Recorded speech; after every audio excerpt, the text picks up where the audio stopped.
ಈ ಮಧ್ಯರಾತ್ರಿಯಲ್ಲಿ ಚಿಪ್ಪತ್ತಿರಬೇಕಿತ್ತ? ಬೆಳಗ್ಗೆ ತಿಂದಿದ್ರೆ ನಡ್ತಿದ್ದಿಲ್ವಾ? ನೋಡಿದಾಗ ಅವನ ಸ್ನೇಹಿತ ಕುರ್ಕುರಿ ತಿನ್ನುತ್ತಿದ್ದ. ಇಲ್ಲ ಕಣ, ಚೆನ್ನಾಗಿತ್ತು. ರಾತ್ರಿ 12 ಗಂಟೆಗೆ ಎಕ್ಸ್ಪೈರಿ ಡೇಟ್ ಮುಗಿದೋಗುತ್ತೆ. ಅದಕ್ಕೆ ಈಗಲೇ ತಿಂತಾ ಇರೋದು. ಕುರ್ಕುರಿ ತಿನ್ನುತ್ತಿದ್ದ. ಟಿಕೆಟ್ ಟಿಕೆಟ್ ಟಿಕೆಟ್ ಟಿಕೆಟ್ ಅಜ್ಜಿ, ಟಿಕೆಟ್ ಆಯ್ತೇನಮ್ಮ ನಿಂದು? ಇಲ್ಲ ಕಣಪ್ಪ, ಇನ್ನೂ ಟಿಕೆಟ್ ಆಗಿಲ್ಲ. ಎಲ್ಲಿಗೆ ಹೋಗ್ಬೇಕು ಅಜ್ಜಿ? ಮಾಗಡಿಗೆ ಹೋಗ್ಬೇಕು ಕಣಪ್ಪ.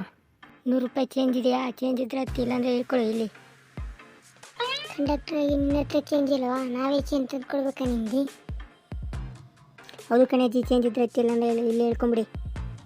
ಚೇಂಜ್ ಇಲ್ಲ ಅಂದರೆ ನೀನಂತ ಕಂಡಕ್ಟ್ರೆ, ನೀನಾಗಿ ಬರ್ಸಕ್ಕಿದೆ, ನೀನು ಇಲ್ಲಿ ಹೇಳ್ಕೊಂಬಿಡು ಮತ್ತೆ. ಈ ವಿಡಿಯೋ ಇಷ್ಟವಾದರೆ ನಮ್ಮ ಚಾನಲ್ ಸಬ್ಸ್ಕ್ರೈಬ್ ಮಾಡಿ ಮತ್ತು ಸಪೋರ್ಟ್ ಮಾಡಿ. ಧನ್ಯವಾದಗಳು. ಮುಂದಿನ ವಿಡಿಯೋದಲ್ಲಿ ಸಿಗೋಣ.